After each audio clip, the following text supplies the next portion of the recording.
you know, that little block of dragoons there is not going to go down to the trickle of units. And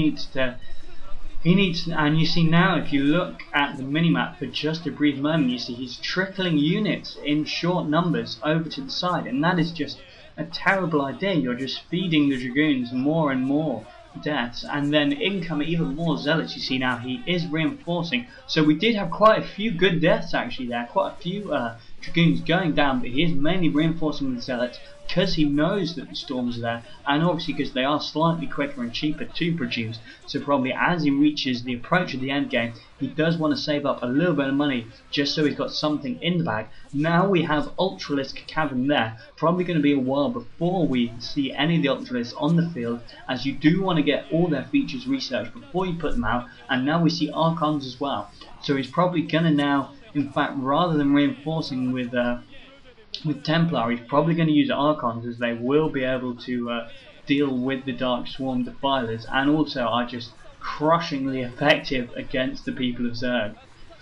And so yeah, no, we don't actually see some Dragoons being reinforced, and rather than, you know, doing this little back and forth, 3 needs to make a definitive push. That hatchery is still going on. I think the Dragoons probably, the drones, sorry, have probably been pulled off the line of that expansion there, but the point is, it is still up, you know. Although he has crippled the army and managed, and you know, Great's just thrown away so many units, just trickling them in like that, still nevertheless the expansion is still technically up. But now we see this final push hopefully managing to actually take down the expansion, and once again more units trickling in from the back. Just really not a good idea. He needs to at least have just a little bit of patience, you know. Just let a few of the hatcheries forces build up at once, rather than just sending them in 3 by 3. It's just not clever play, especially for the Zerg, you know. You need superior numbers, you know. You can't just send them in as they're made.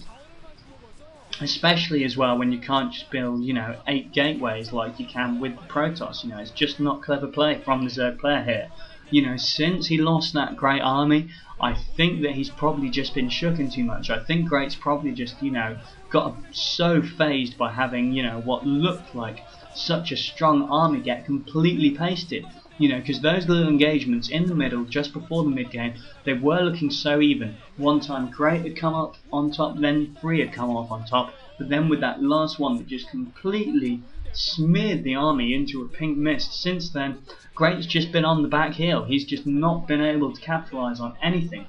So we do probably actually see cracklings there, just going back to what's actually happening in the now, as the Ultralisk Cavern does show that we do have the hive level of tech. What I would have recommended actually for Great was that if he'd have built a Nidus Canal, which, you know, is just such an, I think probably the most underused Zerg feature, other than possibly the Queen, I'd say, because, you know, the Nidus Canal costs less than you think. If you're not a Zerg player and you think you know how much the Nidus Canal costs, it doesn't cost that much. It costs less than that. You think wrong.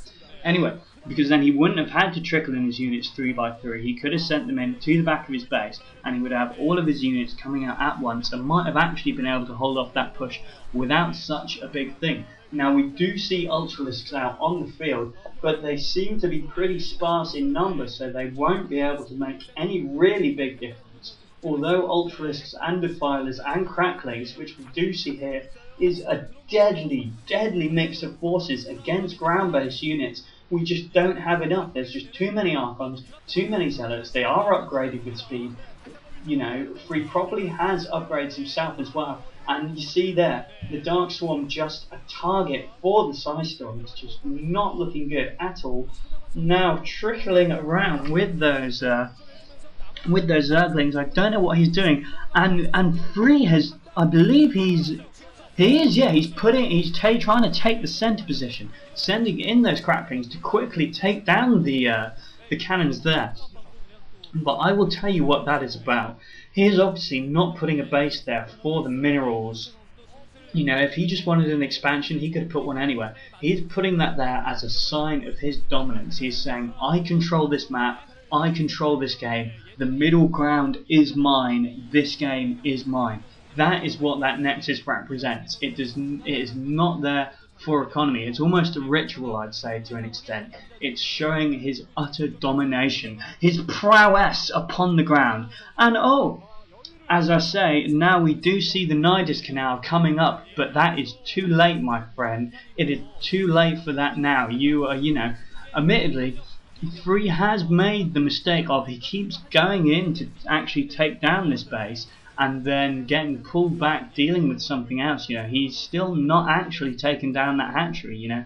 Although there have been massive losses in that area, he still hasn't really actually literally taken down any of the expansions. So if Great could just conserve his forces for a little bit and actually unite them all, then he probably could stand a chance, because he's clearly got a good few hatcheries, he's got some good tech, he does have the potential to do this, but his units are just so far separated. I mean, now he's even got 3 expansions on that side, so he's got 6 functioning bases, essentially, complete control over one side of the map, and with the Nidus Canal, easy transport between the two. But the problem is his forces are just so separated, and he just keeps throwing them away, rather than having a big united army like Free does, which is coming in to take down these right side expansions. He's given up taking up the main, and instead is just sending in this mighty force of Zealots and Archons, which, if there's one counter to Ultralisks and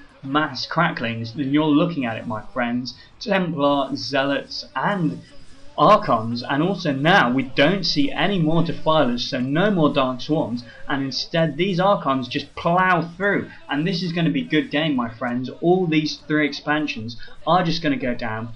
Ultralisk trying to take down the symbolic main base, but it just doesn't matter. He will get some reinforcements in there, whereas Great is going to lose 3 bases now. This is not good. I mean, well played by Great, I have to say. I know I am calling it before it's actually over. I mean, I suppose Free could have a brain aneurysm and just slump down onto his keyboard, and at least there's a little symbolic victory there, taking down the middle ground. So not total domination on the part of Free, but he is going to win this. Zealot's taking down that last little expansion there, and I think once those expansions to the right go down and this definitive push comes in, I think, now the push in the main, I think Great will have to GG in the face of this huge Archon force. Once again, a little Dark Swarm, but it's just not enough.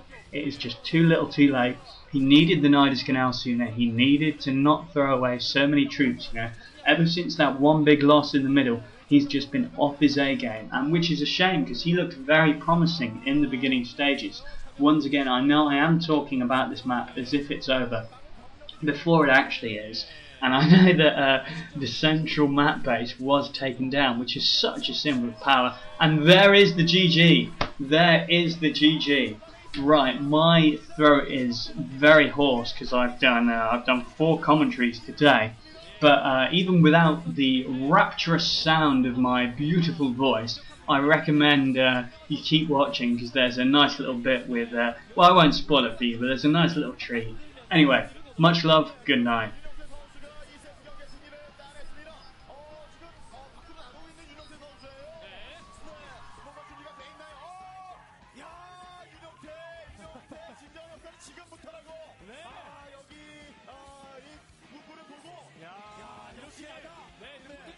승리를 거둔 유영 선수 역시나 기분이 좋을 것 같고요. 그렇습니다. 자기 자신을 제대로 알리고 있어요. 팬들 역시 기쁨 2배. 왕인데요. 예. 야, 유영태 선수 오늘 정말 기분 좋은 날입니다. 예. 기분이 너무 좋은 나머지 많은 주고 가지고 있어요. 예, 그렇습니다. 확실히 윤영태 선수 3주년 기념 경기에서 완벽하게 유영태다운 그런 경기력을 선보이면서 크게 불도 쏘는 모습이네요. 그렇군요. 유영태 선수 2세트 경기 승리를 따냈는데 활짝 웃는 모습이 인상적이에요. 카메라 저렇게 자신감 있게 쳐다볼 선수가 원래 아닌데 오늘 같은 날은 충분히